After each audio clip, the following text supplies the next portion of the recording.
এমন কিছু কাজ আছে যেটা মানুষের মনে প্রশান্তি এনে দেয়। এই তীব্র গরমের মধ্যে এক গ্লাস ঠান্ডা পানি অথবা শরবত খাওয়ানো যেন একটি সোয়াবের কাজ। আমরা আমাদের সামর্থ্যের মধ্যে অল্প কিছু খরচ করেই অনেক বেশি সোয়াব অর্জন করতে পারি। এই গরমে রোদের মধ্যে আমরা যখন কিছুক্ষণের জন্য রাস্তায় বের হই, তখন আমরা গরমে একেবারে অস্থির হয়ে যাই। আর যারা সারাদিন রাস্তায় রিক্সা চালায় বা দিনমজুরির কাজ করে, তাদের কি অবস্থা একবার ভেবে দেখুন। আমি আমার সামর্থ্য অনুযায়ী অল্প কয়েকজন দিনমজুর ও পথচারীদের পাশে থাকার চেষ্টা করেছি। আমি যেহেতু এখন গ্রামে থাকি, তাই আমার ছেলেকে আমি দায়িত্ব দিয়েছিলাম এই কাজটি করার জন্য। আমার এই ভিডিওটি আসলেও লোক দেখানোর জন্য নয়। আমি অনেকের ভিডিও দেখে উৎসাহিত হয়ে আমি এই উদ্যোগটা নিয়েছি। তাই আমি চাই আমার এই ভিডিওটি দেখে আপনারাও উৎসাহিত হন। এখন বাংলাদেশের সব জায়গায় ছোট বড় সবাই এই উদ্যোগটা নিচ্ছে। শুধুমাত্র ইউটিউবার আর ব্লগাররাই নয়, বাংলাদেশের অনেক এনজিও, ফাউন্ডেশন, কমিটি ও সরকারের পক্ষ থেকেও এ ধরনের ফ্রি শরবত খাওয়ানোর ব্যবস্থা করা হচ্ছে। আজকে এই কাজটি করার জন্য আমার ছেলের বন্ধুরা আমার ছেলেকে খুবই হেল্প করেছে। দেখুন কিভাবে রিক্সা চালক, অটো চালক আর পথচারীরা ঠান্ডা ঠান্ডা শরবত খাচ্ছে।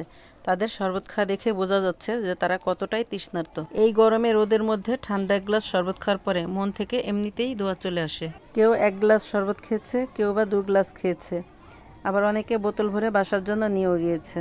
স্কুল কলেজে পড়া ছোট ছোট ছেলেদেরকে এ ধরনের সেবামূলক কাজ করতে দেখে সবাই ওদেরকে অনুপ্রাণিত করেছে। আমাকে এই কাজটিতে সাহায্য করার জন্য আমার ছেলে ও তার বন্ধুদের অসংখ্য ধন্যবাদ। সামান্য এক গ্লাস শরবত খাওয়ালেও যে মানুষ এতটা খুশি হয়, সেটা আমরা আজকে এই শরবতটা না খাওয়ালে বুঝতেই পারতাম না। মাত্র 25 লিটার পানিতে পরিমাণ মতো চিনি, লেবু আর ট্যাং দিয়ে ওরা এই শরবতটা তৈরি করেছিল।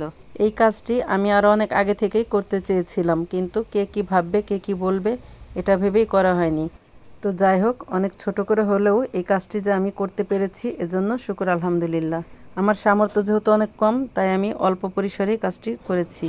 আমার যদি আরও বেশি সামর্থ্য থাকতো, হয়তোবা আমি আরও বড় করেই এটি করতাম। আপনারা যারা সামর্থ্যবান আছেন, আপনার পাশের দুস্থ মানুষগুলোর পাশে চাইলেই এভাবে দাঁড়াতে পারেন। এর জন্য খুব বেশি টাকা খরচ হয় না, কিন্তু এই খেটে খাওয়া মানুষগুলো কিছুক্ষণের জন্যও হয়তো একটু স্বস্তি পায়। কে বলতে পারে আল্লাহ তাআলা কখন কার দোয়া কবুল করে নেন। একজন তৃষ্ণার্ত মানুষের তৃষ্ণা মিটুক, এটাই আমাদের চাওয়া। সবাই খুবই তৃপ্তি সহকারে শরবতটা খাচ্ছিল। এই বাহিরের খেটে খাওয়া মানুষগুলোর কাছ থেকে আমাদের কিছু শিক্ষা নেওয়া উচিত। আল্লাহ তাআলা আমাদের এত কিছু দিয়েছেন, তবু আমাদের শুধু অভিযোগ, আমাদের এটা নেই, ওটা নেই, এটা লাগবে, ওটা লাগবে। কিন্তু দেখুন, এই মানুষগুলো প্রতিদিন এক মুঠো খাবারের জন্য দিনরাত বাহিরে পরিশ্রম করে, অক্লান্ত পরিশ্রম করে পরিবারের মুখে এক মুঠো খাবার তুলে দেয়।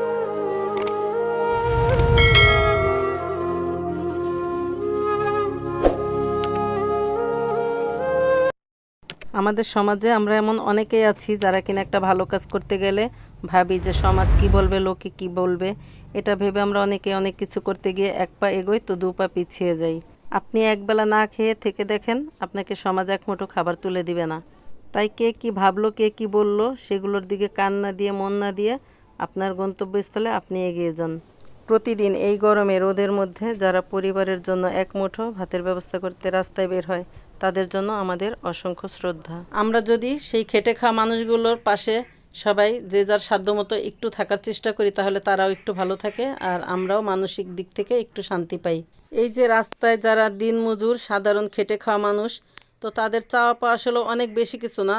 যারা সামর্থ্যবান আছেন তাদের কাছে তারা একটা বাড়ি অথবা একটা গাড়ি, এরকমের কিছু তারা চায় না। তারা একটু ভালো থাকতে চায়। তারা তাদের পরিবারের সবাইকে নিয়ে এক মুঠো ডাল ভাত খেয়ে বেঁচে থাকতে চায়।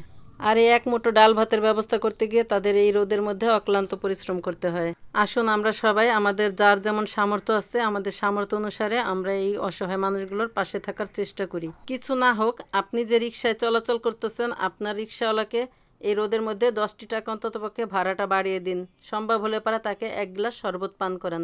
চাইলে তাকে আপনার পাশের দোকান থেকেই একটি ঠান্ডা পানির বোতল কিনে দিতে পারেন। এতে সেও শান্তি পেল, আপনিও দেখবেন মানসিক দিক থেকে খুবই প্রশান্তি পেলেন, আল্লাহ তাআলাও খুব খুশি হলেন।